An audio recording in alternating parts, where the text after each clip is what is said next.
अमरावती शैली ये सब बताना था। आपको कौन सी शैली बता दिए थे? कोई शैली देखो, इस जो गूगला को भी पता है,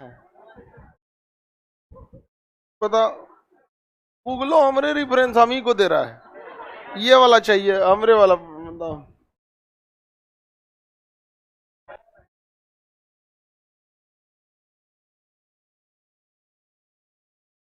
आगे बढ़ जाते हैं हम, इससे पहले जहां तक पढ़ाए थे अब आगे देखते हैं। कश्मीर के वंश वगैरह बता दिए थे, कंप्लीट हो गया था ना। आज आगे आपको पढ़ाना है मूर्ति कला। कौन सी कला? मूर्ति कला के बारे में पढ़ाना है। तो देखते हैं हम लोग, मूर्ति कला में सबसे पहले आता है गांधार कला शैली। देखिए दो अलग चीजें होती है, एक मूर्ति कला अलग होती है, मंदिर निर्माण की कला अलग होती है। मूर्ति कला का, मूर्ति निर्माण अलग चीज है, मंदिर निर्माण अलग चीज है। लाइव हो गए लोग? आज आपको ये बता देते हैं, फिर कल तीन दिन तक रिवीजन करा देंगे, 3-4 दिन तक। अब उसके बाद फिर उसके आगे मध्यकालीन चलेगा, राजपूत काल और मध्यकालीन। और उसी में जब रिवीजन हो जाएगा तो क्या हो जाएगा, टेस्ट होगा। चलिए ध्यान से देखते हैं हम लोग मूर्ति निर्माण की कला।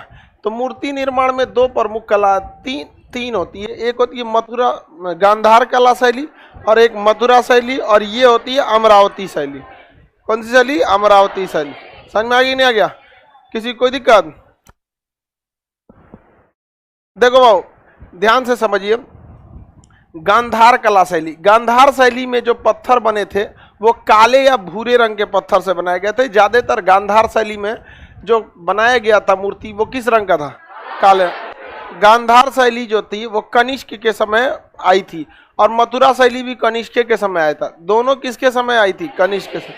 लेकिन गांधार शैली गांधार के क्षेत्र में था, यानी गांधार अभी तो पाकिस्तान में चला गया ना। गांधार महाजनपद कहाँ चला गया? पाकिस्तान में, तक्षशिला के पास का एरिया चला गया। और मथुरा तो उत्तर प्रदेश में है। तो मथुरा शैली में लाल रंग के मूर्ति बनाए जाते थे, और गांधार शैली में काले। दोनों में सबसे ज्यादा मूर्ति जो बनाई गई वो महात्मा बुद्ध की बनाई गई। गांधार तो स्पेशली केवल महात्मा बुद्ध की मूर्ति ही बनाई गई थी, जबकि मथुरा शैली में महात्मा बुद्ध की भी मूर्ति बनी है, महावीर स्वामी की बनी है, और हिंदू धर्म के देवी देवताओं की भी मूर्तियां बनी है। गांधार कला शैली का विकास कनिष्क के समय हुआ था। इसमें मूर्ति किस कलर की होती थी? काले रंग का। याद रखने का तरीका भी है, गांधार मतलब ग से गांधार, ग से गंदा, तो काला रंग बड़ी जल्दी गंदा होता है। देखिए जो काला रंग का कपड़ा पहनिएगा तनी सा पसीना होगा, खत्म कहानी। अब इस सफेद में 4 दिन तक आदमी पे पसीना सोख लेगा, एकदम एक परत जम जाए पसीना, ऐसे उखाड़ के फेंक देगा, फिर भी पता नहीं चलेगा।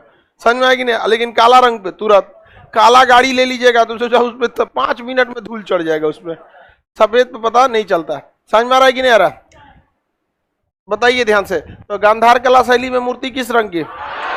इसमें महात्मा बुद्ध को जो बनाया दिखाया गया वो काफी बलिष्ठ दिखाया गया है। कैसे दिखाया गया? बहुत बलिष्ठ दिखाया गया है, एकदम यहाँ पर शक्तिशाली दिखाया गया। और ध्यान की मुद्रा में दिखाया गया। किस मुद्रा में? ध्यान लगा के, या तो एकदम बैठे हुए हैं एकदम, या फिर खड़े हैं, लेकिन मुद्रा कैसी है? ध्यान की। और पीछे प्रभा मंडल यानी होलो मंडल बनाया जाता था। ये होलो मंडल दिख रहा है, ये किसी भी भगवान के पीछे बना रहेगा। आप देखिएगा, हिंदू धर्म हो या जैन धर्म हो या बौद्ध धर्म हो, पीछे क्या रहेगा? होलो मंडल। यही भगवान का मेन समझिए तो चिन्ह है कि उनके पीछे ये होलो मंडल रहता है। तो गांधार कला शैली में पीछे क्या रहेगा? होलो मंडल या फिर प्रभा मंडल कहिए उसको। ये यहाँ पे बलिष्ठ शरीर दिखाया गया है, ध्यान की मुद्रा में बताया गया है यहाँ पर। और एक हाथ जो है वो सीधा, और दूसरा हाथ जो है वो कैसा है? आशीर्वाद की मुद्रा में। इसमें कपड़े पूरे शरीर पर ढके रहेंगे। गांधार शैली में मूर्ति के ऊपर जो कपड़े रहेंगे, जो साल लपेटा जाएगा, पूरा शरीर ढका रहेगा। इसमें शरीर खुला नहीं रहेगा, और शरीर कैसा रहेगा? बलिष्ठ एकदम। अर्थात ये महात्मा बुद्ध के युवा अवस्था को दर्शाता है। समझ में आ गया कि नहीं आ गया? गांधार कला शैली में पत्थर किस रंग के? हाँ, मूर्ति बलिष्ठ या दुर्बल अवस्था में? ध्यान की मुद्रा में कि योग की मुद्रा में? किस मुद्रा में? ध्यान की मुद्रा में। सर के पीछे प्रभा मंडल, प्रभा मंडल, कपड़े आधे या पूरा ढके हुए। इसमें ज्यादातर किस भगवान की मूर्ति? किसकी? महात्मा बुद्ध की। किसी को कोई दिक्कत नहीं ना? अब देखते हैं कौन सी शैली, मथुरा शैली। मथुरा शैली में पत्थर जो बनाए गए थे लाल रंग के, किसमें, लाल। इसमें सभी धर्मों के देवी देवताओं के मूर्ति मिले हैं। इसमें दुर्बल शरीर को दिखाया गया है। देखिए शरीर एकदम दुबला पतला है, अर्थात ये अब दुर्बल अवस्था को दर्शा रहा है। इसमें शरीर पर एक बस नॉर्मल सा धोती पहन के बैठे रहते हैं लोग, योग की अवस्था में। किस अवस्था में, योग। इसमें कौन अवस्था थी, ध्यान। इसमें योग। इसमें वस्त्र नहीं पहनते थे, या फिर अगर वस्त्र पहनते भी थे तो बस एक साइड से ऐसे वस्त्र पहना जाता था। देखते होंगे ना भल्लाल देव को, भल्लाल देव को इसे पूरा ढकता था नहीं, बस एक कोई तिरपाल टाइप का कुछ ओढ़ले रहता था यहाँ पे एकदम। अब भल्लाल देव का बपवा हो मोछैला चाइनीज हुआ ऐसे वाला, नहीं समझ आया, नहीं भल्लाल देव का बाप उस शिवगामी देवी का हस्बैंड रहता है, और शिवगामी उसको तो इनको बराबर वैल्यू नहीं देता, उसको चाय पत्ती बना देती है। हालांकि वो रहता पति है, लेकिन शिवगामी देवी उसको चाय पत्ती बना देती है। कोई वैल्यू देते हैं? आप लोग बाहुबली मूवी देखे होंगे, तो इससे कुछ सीख लीजिए। टेढ़ टाढ़ रहिएगा, अगर आप ठीक ठाक नहीं रहेंगे ना तो फिर आप पति नहीं चाय पत्ती। आगे देखते हैं। देवसेना तो दूसर थी, बहुत घमंडी थी। कुल मूवी का एक ही सारांश, मुंह कंट्रोल नहीं रहेगा तो कई वंश बिगड़ जाएगा। आगे बढ़े, केकरा कौन ची हो गया, ये देखिए। अब यहाँ पे कौन सी शैली है, मथुरा शैली। पत्थर लाल रंग, शरीर बलिष्ठ या दुर्बल, ध्यान या योग की अवस्था, पूरे वस्त्र या आधा वस्त्र, कौन सा वस्त्र, यहाँ किस अवस्था में, योग। एक हाथ आशीर्वाद देते हुए, वहां पे भी एक हाथ आशीर्वाद, लेकिन वो किस अवस्था में, ध्यान। और ये वाला योग। इसमें शरीर बलिष्ठ, इसमें शरीर दुर्बल। इसमें प्रभामंडल दिखा, इसमें प्रभामंडल नहीं। इसमें वस्त्र से पूरा शरीर ढका हुआ, इसमें पूरा शरीर नहीं ढका, आधा या वो भी नहीं रहता था। तो योग देखिए, ऋषि मुनि लोग को देखिएगा आधे ढके रहेंगे या फिर कुछ भी नहीं रहता, बस धोती पहन के योग, ध्यान योग की अवस्था में बैठे रहते हैं। तो मथुरा शैली समझ में आ गया कि नहीं आ गया? दोनों शैली के शुरुआत किस राजा के काल में? गांधार शैली में पत्थर, सर मूर्ति काली नहीं है, पत्थर रहता था काले रंग का, काला पत्थर। समझ में? तुमको कौन सा किचन में लगने वाला ग्रेनाइट समझ गया है क्या? करिका ग्रेनाइट एकदम खतरनाक वाला, पूरा पगला है, काला पत्थर नहीं होता है। पुराना पत्थर देखिएगा तो ज्यादातर काला ही मिलेगा। तो क्या सोच लिया पता है, काला रंग का जो ग्रेनाइट होता है किचन में लगाया जाता है, एकदम चिकना, कि उस पर कुछ भी गिरते उतरे एकदम आराम से क्या कर दीजिए, साफ कर दीजिए। तो ये वो वाला सोच लिया करिका, एकदम ये भी पूरा करिए होगा, ये पूरा करिया हो गई। समझ में आ रहा है कि नहीं आ रहा है? कोई दिक्कत है? इधर दतैला बैठा था, एगो नहीं आया, शाम में आया। चलिए ध्यान देते इधर। कराएगी भगवान बुद्ध के बगल में ही लोग कौन है लोग भाई योग की अवस्था में सेवक होंगे लोग, भक्त होंगे, चेला चपाटी होंगे, और कौन होगा? जो जैसा भगवान उनका चेला चपाटी उनके साथ। अब जैसे हम महाकाल को ले लेंगे, शंकर जी जाएंगे, बैल, साड़, सांप, बिच्छू, भूत, पिशाच, यही सब जाएगा सब। नहीं समझ में आ गया?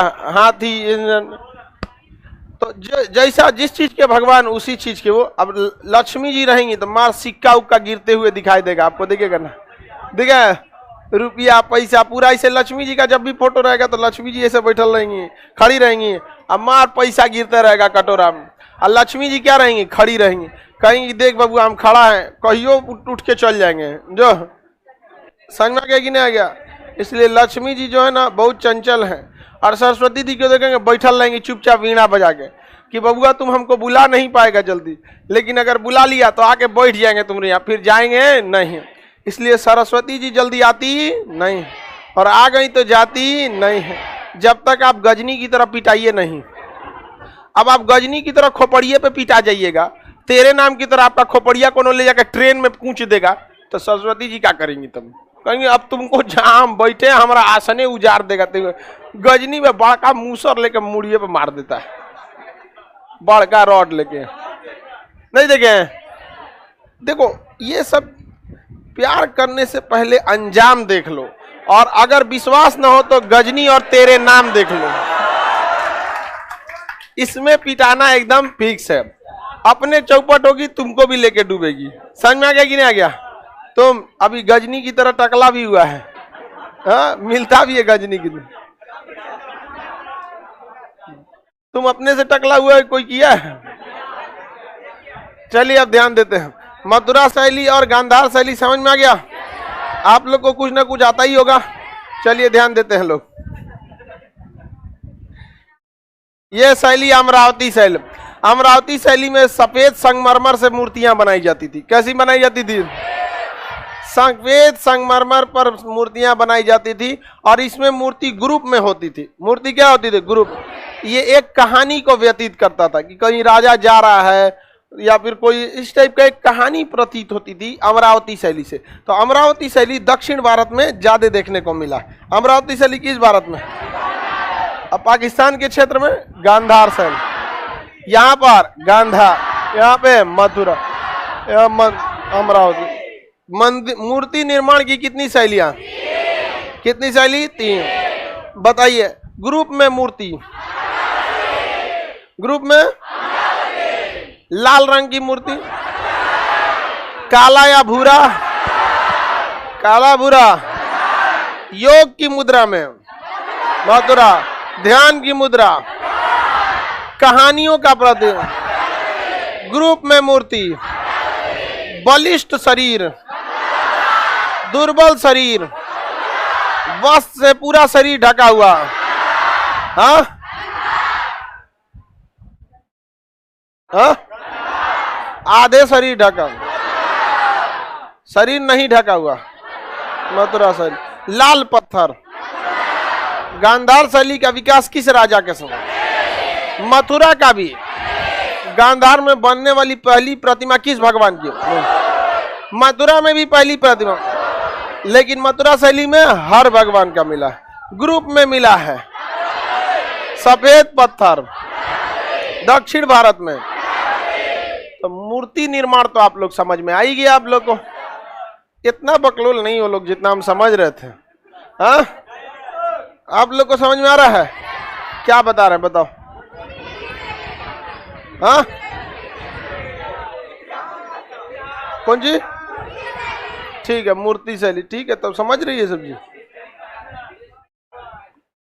हिस्ट्री में मूर्ति शैली समझ गए सब। यहाँ पे इतना बोल बोल के हम कितना समझाए हैं, तब जाके समझ में आया। नहीं तो पहले जब को उतना समझे में नहीं आता था। जैसे बताएंगे सफेद पत्थर, तुरंत भूगोल समझ जाएगी। ग्रेनाइट पत्थर, नीच, आग्नेय चट्टान, ज्योग्राफी खत्म, जो हिस्ट्री तुरंत। लेकिन धीरे धीरे बोल बोल के कम मेहनत करना पड़ा, हाँ, तब जाके समझ में आया है। अब आगे बढ़े।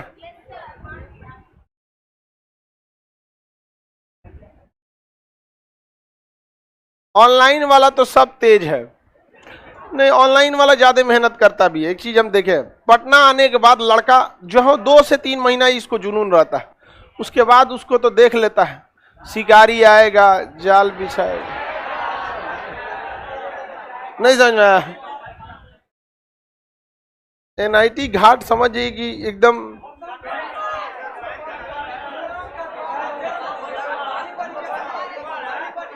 पानी बढ़ गया, इसका मतलब तुम इधरे गया था।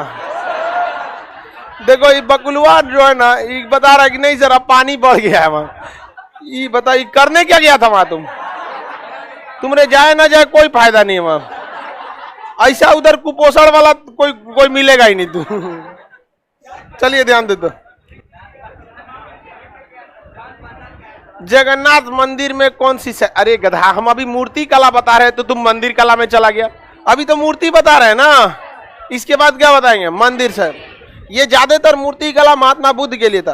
अब बाकी हिंदू धर्म में तो सारे भगवान का अपना अपना स्पेशल डिजाइन है। ये तीर लेके खड़ा रहेंगे, हाँ, चक्र लेके, परसा लेके भगवान परशुराम, त्रिशूल लेके भगवान लोग का यहाँ सबका अपना अपना सबका हथियार है, नहीं सबका गदा लेके, हाँ, सबका अपना अपना है यहाँ पर।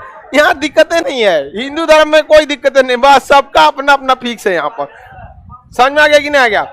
हालांकि भगवान परशुराम बहुत बलिष्ठ। आगे बढ़े, अब देखते हैं हम लोग कौन सी शैली, मंदिर निर्माण की शैली। मूर्ति समझ में आ गया कि नहीं आ गया? मंदिर निर्माण की शैली, मंदिर निर्माण की शैली में कहां गया जी मंदिर निर्माण, किसमें है?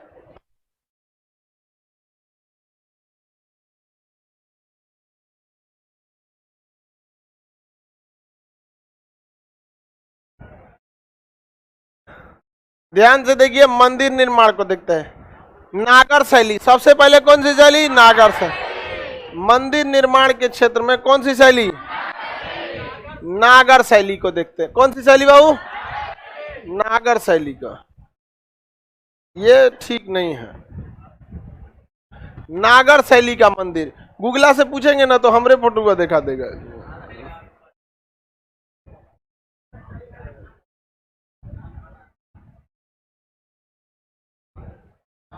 ये सब ठीक नहीं है, ये सबसे समझे में नहीं आएगा। यहां समझा देते हैं, राम मंदिर जो बन रहा है उसी से समझा देते हैं, नागर शैली में बन रहा है। देखिए ये जो फोटो अजब टाइप का है, नागर शैली जो था उत्तर भारत में था। नागर शैली किस नागर शैली उत्तर भारत में था। और वही अगर देखेंगे विमानन शैली तो वो कहां चला जाएगा? दक्षिण भारत में। नागर शैली उत्तर भारत में था। क्या बता हम यहाँ पे,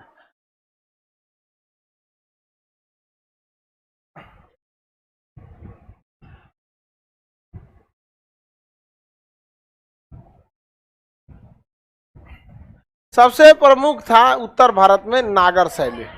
कौन शैली? नागर शैली। और नागर शैली में अभी जो मंदिर बन रहा है भगवान राम जी का, वो कौन सा मंदिर? नागर शैली में बन रहा है। उत्तर भारत में जो मंदिर थे वो किस शैली में थे? नागर शैली में थे। चलिए अब हम लोग देखते हैं नागर शैली को। अभी आप लोग को गांधार शैली वगैरह समझ में आ गया है ना? उसमें तो कोई दिक्कत नहीं है। गांधार शैली वगैरह में आपका समझाया हमको समझ में आ जाता है, बाकी का समझ में नहीं आता।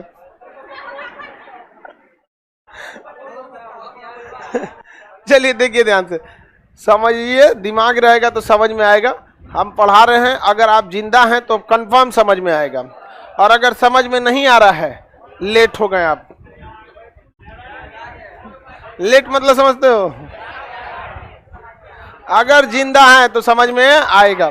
देखिए बाबू, मंदिर निर्माण में ना नागर शैली में उत्तर भारत में मंदिर बनाए गए। और आपको पता है उत्तर भारत की जनसंख्या बहुत भयानक है और बेरोजगारी भी बहुत ज्यादा है।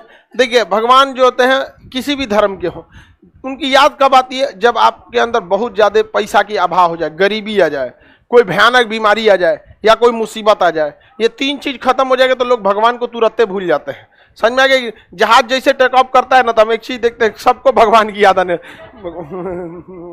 जो क्रिश्चियन है ऐसे भगवान ठीक से उतार दियो, और उतरते के साथ भगवान एक बार थैंक यू भी नहीं बोलेगा। हाँ पहुंच गए, यहाँ पे सेल्फी लेगा। अरे यार जिसको रास्ते पर याद किया, उतरते के बाद कम से कम थैंक यू तो बोल दो। किसी दिन घुस आएगा तो तोरे चक्कर में सबको ले जाएगा। नहीं जाना है। देखिए पैसा वैसा खत्म हो जाएगा तो भगवान एक किलो नोट फेंक दीजिए छत पे, हम ऐसा ऐसा मांगे छत पे फेंक दीजिए, हम ही को बता के ही ना कि सुबह ही फेंक दे, कोई देख ले। और अगर कोई समस्या आ जाएगी, जैसे एग्जाम आ गया, कोरोना आ गया, किसी को पता चल गया, मतलब कोई समस्या, भगवान को बड़ी जल्दी याद करता है। तो हमारे उत्तर भारत में ना ये सब समस्याएं बहुत ज्यादा हैं। आप ध्यान दीजिएगा, जनसंख्या ज्यादा है, गरीबी भी बहुत ज्यादा है, बेरोजगारी भी बहुत ज्यादा है, मुसीबतों ज्यादा है, बीमारियों बहुत ज्यादा है। तो हमारे यहाँ एक चीज था कि भाई मंदिर में भीड़ बहुत जाएगी, और सबको पता होता है अपने अपने कर्मों का। यूं ही गंगा में इतनी भीड़ नहीं लगी होती। सबको पता है अपने कर्मों का। तो मंदिर निर्माण में सबसे बड़ी दिक्कत ये थी कि मूर्ति के लिए दिक्कत नहीं था, गर्भगृह में रख देना था, लेकिन जो दर्शन के लिए आएंगे भक्तगण, इनको कंट्रोल करना बड़ा मुश्किल था। तो एक बड़ा सा प्रांगण बनाया जाता था, बड़ा सा एरिया होता था कैंपस का, और उसके बीच में एक जगह क्या बनाया जाता था, मंदिर। बीच में एक जगह क्या बनाया था, मंदिर। और मंदिर में जब बनाया जाता था तो एक गुंबद नुमा बनाया जाता था, जिसे हम लोग शिखर कहते थे। क्या कहते हैं, शिखर। और यह शिखर ऊपर जाके हल्का पतला होता था। शिखर ऊपर जाके क्या होता था, हल्का पतला। इस टाइप से शिखर जाके क्या हो जाता था, पतला होता था एकदम। भया ऐसे शिखर नहीं जाता था इसे, यहाँ पर समझ में आ गया कि नहीं। शिखर क्या होता था, हल्का सा जाके क्या हो जाता था, पतला होता था यहाँ पर। और ऊपर जब जहाँ पतला हो जाता था वहां पे एक तो इस टाइप की आकृति बना दीजिए, जिसे हम लोग आमलक कहते थे। क्या कहते थे, आमलक। तो ये आकृति क्या हो गई बाबू, शिखर। क्या हो गया, शिखर। और ये क्या हो गया, आमलक। और आम समझ में आ गया, मंडप समझ में आ रहा है कि नहीं। देखिए ये हो गया क्या चीज, शिखर। और शिखर के ऊपर आमलक, शिखर के ऊपर आमलक हो जाता था। और आमलक के ऊपर ना फिर से हम लोग एक बना दिया जाता था, मतलब कलश टाइप का वो रख दिया, देखे होंगे कलश टाइप का रख देता था। तो इसके ऊपर क्या रख दिया जाता था, कलश। क्या रखेंगे, कलश। एक आकृति बनाई जाती थी किसके समान, कलश के समान। आप मंदिर देखेंगे ज्यादातर ऊपर से ऐसे ही रहेगा। और इस कलश के बगल में लगा दिया जाता था झंडा। क्या लगा दिया जाता था, झंडा। आप मंदिर को देखेंगे इस टाइप में बनेगा। तो आप कोई भी मंदिर ज्यादातर देखेंगे इस टाइप का, पहले क्या रहेगा, शिखर, आमलक, कलश और झंडा। इसी शिखर के नीचे भगवान रहते थे। भगवान को किसके नीचे रखा जाता, इसी शिखर के नीचे किसे रखा जाता, भगवान। यहाँ भगवान को रखा जाएगा। तो इसे कहा जाता था गर्भगृह। क्या कहा गया, गर्भगृह। तो देखिएगा भगवान की जहाँ मेन मूर्ति होगी वहां जाके ऊपर देखिएगा तो भयानक ऊंचाई दिखाई देगा। समझ में आ गया कि ना, क्या वहां पे। और जब भी हाइट ज्यादा हो जाएगी तो इको होने लगेगा और ऑटोमेटिक आपको थोड़ा सा शांति का आभास होने लगेगा वहां पे। एकदम जाइएगा गर्भगृह में तो एकदम ऑटोमेटिक शांति होगा। तनियों सा हल्ला करिएगा तो इको होने लगेगा, तो ऑटोमेटिक थोड़ा सा क्या आ जाएगा, शांति आ जाएगा आपके अंदर। तो ये हो गया गर्भगृह। तो ये क्या चीज है बाबू, शिखर के ऊपर। और ये कलश के ऊपर। आगे बढ़े। अब यहां पे था प्रवेश द्वार। क्या था, प्रवेश द्वार, गर्भगृह का प्रवेश द्वार। तो प्रवेश द्वार में एक और गंगा जी की फोटो, एक और यमुना है। गंगा और यमुना उत्तर भारत की दो प्रमुख है, और ये दोनों देवी हैं, गंगा जी हैं और यमुना जी हैं। तो एक और गंगा और दूसरी ओर यमुना। गंगा जी और यमुना जी की क्या लगी रहेगी, प्रतिमा, मूर्ति लगी रहेगी। गेट का बड़ा सा गेट रहेगा, इस साइड के गंगा जी और एक साइड पे यमुना जी। और तब आपको जाना पड़ेगा कहां पर, गर्भगृह में। और गर्भगृह में क्या करना पड़ेगा, परिक्रमा करना है तो परिक्रमा कीजिए, बार बार ऐसे परिक्रमा कर लीजिए, ऐसे, ठीक है, परिक्रमा कर लीजिए। जो कुछ करना है परिक्रमा करके बाहर से निकलिए। अब यहाँ पे एक तो वेटिंग रूम बनाया जाता था, जिसे क्या कहा जाता है, मंडप। वेटिंग रूम, मंडप। लाइन लगा के कहाँ खड़ा रहेगा, मंडप में। और उसी के जस्ट बगल में एक छोटा सा मंडप, दूसरा का लाइन वाला, इसका अगरबत्ती अभी सैयारेगा यहीं पे ले आकर। और उसके बाद एक और मंडप। तो तीन तो क्या बनाया जाता था, मंडप। तीन मंडप बनाया जाता। अब मंडप के बाद यहाँ पे एक खाली जगह रहता था यहाँ पर। अब इसके बाद क्या रहता था, सीढ़ियां रहती थी। इसके बाद क्या रहेगा, सीढ़ी रहेगी यहाँ पर। इतना बड़ा में मंदिर रहेगा इस तरह से। ये पहली सीढ़ी को जगती कहते हैं। क्या कहते हैं, जगती। और दूसरा सीढ़ी को हम लोग पीठ कहते हैं। क्या कहते हैं, पीठ। तो यहीं पे भक्तगण अपना चप्पल उप्पल उतार दे यहाँ पे सारा चीज, और कहाँ चढ़ जाए, जगती पे। समझ में आ गया कि नहीं आ गया। और उसके बाद खोजेगा कहाँ गई नो चाचा हमारा, ना मिल तो देखिएगा यहाँ पे। तो फिर चढ़ जाएगा किस पर, पीठ पर, ऊंचाई पे देखेगा। तब क्या कहते, देखो चाचा इन्हें देखो, हाथ उठैलो ने, चाचा यहाँ आ गए चाचा। अब ये वाला जगह काफी लंबा रहता था। यहाँ आदमी अपना अगरबत्ती ये प्रसाद उरसाद ले को पूरा क्या करे, रेडी रहे। अब उसके बाद कहाँ चल जाए, मंडप। अब मंडप में जाके बड़ा आराम से। फिर किस में जाएगा, सेकंड। उसके बाद फिर सेकंड में। अब यहाँ आने के बाद फुल टू एकदम रेडी। अब जिनका आएगा, अब कहाँ जाएंगे, गर्भगृह। अब यहाँ चले जाएंगे गर्भगृह। और गर्भगृह में जो भी पूजा पाठ करना है, जो भी मन्नत मांगना है, आप मन्नत मांगिए। कि आप जो भी मांगना है आप मन्नत मांगिए, और उसके बाद क्या है, परिक्रमा करना है तो परिक्रमा कीजिए, अब मन है तो इधर से क्या करिए, निकल जाइए आप यहाँ पर। समझ में आ गया कि नहीं? क्या चबूतरा निकलने के लिए कोई बहुत बड़ा नियम कानून नहीं होता है, वो भीड़ कंट्रोल के हिसाब से होता है, कहीं से भी आपको एग्जिट दिया जा सकता है। मेन होता है प्रवेश के लिए नियम कानून। समझ में आ गया कि नहीं? क्या यहाँ भी कोई ये ये क्रमिक विकास है बाबू, धीरे धीरे ये क्या हो गया, विकास आया। समझ में आ गया कि नहीं? तो मंदिर इसी तरह से बनाए गए थे। पहली सीढ़ी जगती, क्या था, जगती, पहली सीढ़ी, दूसरी सीढ़ी पीठ, क्या था, पीठ। जगती और पीठ सटे नहीं थे, जगती के बाद जगह होता था, लगभग 30-40 आदमी इस पे आ जाएगा, कुछ दूर चलना पड़ेगा, अब तब क्या आएगा, पीठ। ऐसा नहीं कि पीठ पे खत्म होते सीधे चल जाएंगे मंडप में, नहीं, यहाँ जगह रहता था, क्योंकि पता है भीड़ भाड़ बड़ी ज्यादा रहेगा यहाँ पर। समझ में आ गया ही नहीं? गया। और उसके बाद कहाँ जाएंगे, उसके बाद आगे बढ़े, उसके बाद गर्भगिरी। और गर्भगिरी किस में रखा था, शिखर। ये क्या था बाबू, शिखर, शिखर। ये आमलक, आमलक। ये कलश, क्या था, ये कलश। और उसके ऊपर ध्वज, कलश के ऊपर ध्वज, ये हो गया ध्वज। समझ में आ गया कि नहीं आ गया? ये क्या हो गया, गर्भगिरी, गर्भगिरी। भगवान किस में रहते हैं, गर्भगिरी, भगवान गर्भगिरी में। और गर्भगिरी से भगवान को ले निकाल के साल में एक बार घुमाया जाता है। सारे मंदिर में नहीं होता है यह व्यवस्था, कुछ कुछ मंदिर में होता है। और सबसे प्रमुख है पुरी का जगन्नाथ मंदिर, पुरी का जगन्नाथ। बता बाबू, पुरी का जगन्नाथ मंदिर किसने बनवाया, आनंद वर्मा। अब पुरी के जगन्नाथ मंदिर को जब गर्भगिरी से निकाल के रथ पे रख के जब घुमाया जाता है तो यह परिक्रमा पूरे विश्व में प्रसिद्ध है। रथ यात्रा है, क्या कहा जाता है, याक यात्रा। जगन्नाथ में पूरी किस भगवान का है, जगन्नाथ विष्णु भगवान ही है। आगे बढ़े, वो बहुत शांत भगवान रहते हैं। समझ में आ गया कि नहीं? ज्यादा मतलब वो शांत प्रिय रहते हैं। और शंकर जी ये भी शांत रहते हैं, बशर्ते तीसरी आंख ना खुले। तीसरे आंख खुल गया तो सब अशांति खत्म। आगे बढ़े, बताइए ये क्या था, पहली सीढ़ी जगती, और फिर ये चबूतरा, ये क्या था, चबूतरा। फिर पीठ, और पीठ के बाद फिर चबूतरा, उसके बाद मंडप, मंडप होता था, क्या होता था, मंडप। ठीक लिखा है जी, मंडप। हाँ, तो मंडप था, मंडप में भी डिजाइन बनी होते थे। मंडप, अब पैसा है तो जितना ज्यादा पैसा है आपको मंडप में उतना सजावट, झूमर जो जो लगाना है लगा दीजिए, किसी को कोई दिक्कत नहीं है। आगे बढ़े, अब ध्यान दीजिएगा, तो यही चीजें होती थी। आप यह राम मंदिर में भी देखिए, ये राम मंदिर है, किसी को दिक्कत नहीं।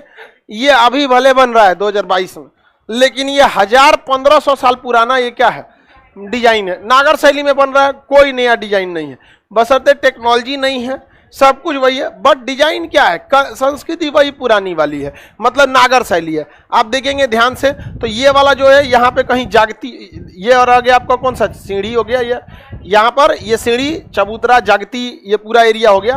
अब थोड़ा बहुत बस ये चेंजिंग है। अब ये क्या चालू हो गया, मंडप, क्या चालू हो गया, मंडप। मंडप को देखिए, तीनों मंडप को कितना भव्य सजाया गया, पैसा की कमी नहीं है, तो जिस हिसाब से बनाना और बेहतरीन बना दीजिए। तो ये क्या है, मंडप, ये मंडप, ये मंडप। अब बताइए ये शिखर, क्या ये शिखर, ये आमला, क्या ये आमला, ये कला, और ये ध्वज। इसके अंदर गर्भगिरी, क्या ये गर्भ। आइए बाहर जो रेलिंग दिखाई दे रहा है किस लिए, परिक्रमा। ये क्या करना है, परिक्रमा करते रहिए, क्या करिए, परिक्रमा। और उसके बाद निकल के आपको भीड़ कंट्रोल करने के लिए, निकलने के लिए आप यहां से भी निकल सकते हैं। एग्जिट रास्ता देना जरूरी है भीड़ भाड़ के लिए, क्योंकि सेम से एंट्री करा देंगे, सेम से एग्जिट करा देंगे तो वो कम भीड़ में ही पॉसिबल है। जब भीड़ कम है तो पॉसिबल है, अदरवाइज में बहुत ज्यादा मैनेजमेंट में दिक्कत हो जाएगा। समझ में आ गया कि नहीं आ गया? मेन क्या होता है, बहुत शिखर होता है, शिखर के नीचे ही क्या होते हैं, गर्भगृह।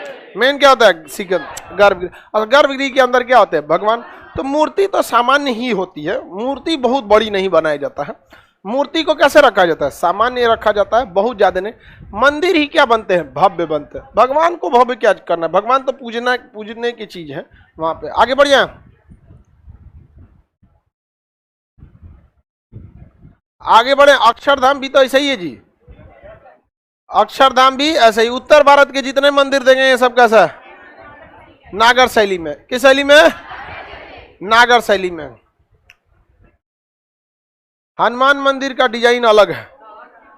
हनुमान मंदिर जो पटना में बनाया गया, जगह का भी अभाव है। आप देखिए ना, जंक्शन है और वहां पे भीड़ भाड़ भी बहुत ज्यादा था, तो बहुत ज्यादा जगह भी तो नहीं है ना पटना जंक्शन के सामने, वहां पे ऑलरेडी भीड़ भाड़ रहता है। समझ में आएगी नहीं आ गया। और हालांकि उतने में बहुत बेहतरीन मैनेजमेंट होता है। पटना हनुमान मंदिर बहुत सेवा करता है लोगों का। जो आप प्रसाद खरीदते हैं उससे जो पैसे आते हैं उससे महावीर कैंसर संस्थान चलता है, तो बहुत कम वहां पे। और उसका मैनेजमेंट जो देखते हैं कुणाल जी, वो पहले आईपीएस रह चुके हैं। आप छोटा मोटा मत समझिएगा, यहाँ पर वहाँ बूढ़े से बैठे रहते होंगे पहन के, वो आईपीएस रहे हुए और बहुत तगड़ा आईपीएस यहाँ पर, बहुत बेहतरीन। और उन्होंने मतलब बहुत सुधार किया वहाँ पर। और जो वहाँ पे प्रसाद वगैरह देने वाले हैं लोग, उन लोग को सैलरी दिए। ये नहीं कि तुम हमसे जितना चढ़ावा चढ़ा दो, ये सब नहीं। जितना चढ़ावा जाएगा वो कहाँ जाएगा, हनुमान मंदिर ट्रस्ट में।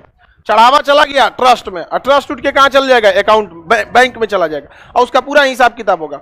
और उससे सैलरी दिया जाएगा जो प्रसाद बना रहे हैं उनको, जो पूजा पाठ करा रहे हैं। बहुत बेहतरीन मैनेजमेंट है वहाँ पर। आप लोग को बहुत कम ही मिलेंगे कुणाल जी वहाँ पर, वो तो मैनेजमेंट में ही देखते रह जाते हैं वहाँ पर। तो ऐसा छोट मोटा आदमी मत समझिएगा। तो धार्मिक क्षेत्र में भी देखिएगा, जो पढ़ा लिखा है वो बहुत आगे गया है। और केवल धार्मिक रह जाइएगा, केवल धार्मिक तो बहुत ज्यादा आगे नहीं जाइएगा। वो यूपीएससी निकाल के आईपीएस बने होंगे। अपने समय के 80 के दशक में, मतलब समझिए कि जिधर जिधर ड्यूटी लग गया कुणाल जी का ना, उधर बहुत बहुत ज्यादा पैसा, 10 करोड़ के आसपास तो डोनेट किया गया था मंदिर जब बन रहा था, राम मंदिर। तो करोड़, देखिए ऐसा नहीं है कि बहुत सारे मंदिर डोनेट करते हैं। अब जैसे तिरुपति मंदिर के बाद जितना सोना है, अथाह सोना है, लेकिन बात यहाँ ये आती है, आप उस सोना का कहीं ऐसे भी तो नहीं कर सकते। धार्मिक चीज है कि भाई भगवान को चढ़ावा दिया गया, आप कैसे कर सकते हैं यहाँ पर। अभी इसमें समन्वय बनाने के लिए धार्मिक लोगों को ही आना पड़ेगा। हम लोग के बोलने से कुछ नहीं होगा, और हम लोग को बोलना भी नहीं चाहिए धार्मिक मामले में। फिर एगो नया कौन कह देगा, कब को ना कौन बात खराब लग जाता है, किसी को नहीं पता चलता। आगे बढ़ जाए तो, लेकिन हाँ, पटना का जो हनुमान मंदिर है वहां पे क्या है ना कि स्पेस थोड़ा सा कम। अब जस्ट स्टेशन के सामने ही है। समझ में आ गया कि नहीं आ गया। हाँ, मंडप जगह पे जो है ना वो विमानन टाइप का ऐसे इस टाइप का है, डायरेक्ट यहाँ पर मंदिर में। आगे बढ़ जाए, सारे जरूरी नहीं कि सारा नियम कानून हर जगह फॉलो ही किया जाए, जगह पे डिपेंड करता है। अब ध्यान से समझिए, नागर शैली की एक और विशेषता, ये तो दिख गई बस मंदिर। ये मंदिर जो था पूरे प्रांगण में 10% पे बनता था। मतलब इतना बड़ा आपको क्या रहेगा, एरिया रहेगा, और उसमें बीच में क्या बनेगा, मंदिर। तो जो राम मंदिर देख रहे हैं या जो भी नागर शैली के, शुद्ध नागर शैली के मंदिर है, उनको तो जगह चाहिए, 20-30 एकड़ चाहिए यहाँ पे, और तब यहाँ पे क्या बनेगा, मंदिर। और ये मंदिर अकेले बनेगा ही नहीं, इसमें कम से कम 4 गो और मंदिर चाहिए। तो एक तो मेन मंदिर, साइड साइड से 2 गो छोटा छोटा मंदिर। समझ में आ गया कि नहीं आ गया। अब राम मंदिर में भी देखिएगा, हनुमान जी का भी बगल में बनेगा। यहाँ पे राम जी रहेंगे तो हनुमान जी अपने ही लेंगे नहीं, फिर एक लक्ष्मण जी के लिए बनेगा, सीता रसोई बनेगा, बहुत सारा चीज बनेगा। तो एक मुख्य मंदिर रहेंगे, और कम से कम 4 क्या रहना चाहिए, छोटे साइड होने चाहिए। तो टोटल पंचायन मंदिर हो जाते हैं। कितने हो जाते हैं, पंचायन। एक तो हो गया मुख्य मंदिर, और बाकी क्या हो गया, किसी को दिक्कत। तो एक हो गए कौन, मुख्य मंदिर, और 4 तो क्या हो गया, सहायक मंदिर। तो टोटल कितने हैं, पंचायत। उत्तर भारत में नागर शैली किधर थे, उत्तर भारत। नागर शैली उत्तर भारत में पानी की कोई कमी नहीं थी। ज्यादातर विशाल मंदिर किसी न किसी नदी के पास बने, जैसे राम मंदिर सरयू नदी के किनारे बने हैं। कोई जितना, इसलिए इस मंदिर के प्रांगण में तालाब देखने को नहीं मिला, और ना ही इस मंदिर की चारों ओर से कहीं से बाउंड्री मिलेगी। इस मंदिर में बाउंड्री भी नहीं मिलेगी, बस एरिया चालू हो जाएगा, यहाँ से मंदिर का एरिया है यहाँ पर। समझ में आ गया कि नहीं। लेकिन अभी के समय में जनसंख्या इतनी ज्यादा हो गई है, और लूट खसोट वाले ससुरे इतने आ गए हैं कि मंदिर का जमीन कब्जा लेगा, तो बाउंड्री मार देना अभी के समय में ठीक रहेगा। तो वो थोड़ा बहुत, तो ये सब मेन चेंजिंग तो ये नहीं होता है। लेकिन आप पहले के समय में बाउंड्री नहीं होती थी, नागर शैली में बाउंड्री नहीं होती थी, और ना ही कोई प्रवेश द्वार होता था। सीधे आइए और कहाँ चढ़िए, जागती पे चढ़िए, पीठ पर, और मंडप, और सीधे यहाँ पे। समझ में आ गया कि नहीं आ गया। बाकी इधर गाड़ी उड़ी पार्किंग उर्किंग लगाइए यहाँ पर।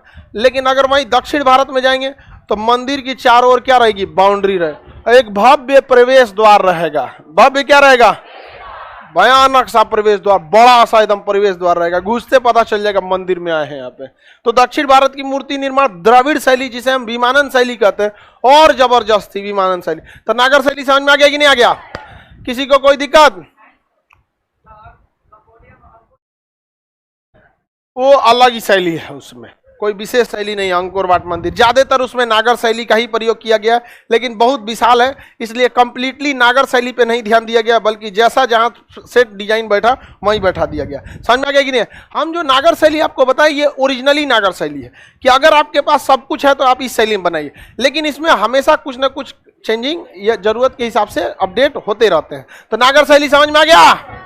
किसी को कोई दिक्कत नहीं ना? गर्भगृह किसके नीचे होता है? और ये जो खंबा के अंदर जगह दिया गया है किसके लिए है? परिक्रमा के। किसके लिए? इसमें गर्भगृह के अंदर घुस के परिक्रमा करते हैं कि उसके बाहर? अंदर घुस के कैसे परिक्रमा करेगा? नहीं ना, अंदर गर्भगृह में जाने का बड़ा नियम कानून होते हैं, ऐसे नहीं घुस जाएगा कोई भी गर्भगृह में, बहुत पवित्र माना जाता है। और कहा जाता है गर्भगृह के नियम कानून अगर ज्यादा तोड़िएगा तो भी काफी खराब माना जाता है इस चीज को। तो आप नागर शैली समझ में आ गया कि नहीं आ गया? अब आपको पढ़ा देंगे कौन सा शैली? विमानन शैली, जिसे हम लोग द्रविड़ शैली कहते हैं। तो नागर शैली समझ में आ गया? कोई दिक्कत नहीं ना? अब नेक्स्ट क्लास हम लोग मंडे को करेंगे। समझ में आ गया कि नहीं आ गया? जो आज मैथ फाउंडेशन बैच 11 बजे से स्टार्ट हो जाएगा। आज से देखिए, जितने लोगों को मैथ का टाइम नहीं मिल पा रहा था शाम को 6 से 7, वो लोग 11 से 12 क्या पढ़ सकते हैं? Math foundation. मैथ भी बहुत जरूरी है, तो आप लोग मैथ फाउंडेशन 11 से 12 आज से ही स्टार्ट हो जाएगा। चलिए अब निकलेंगे लोग जिनका क्लास नहीं।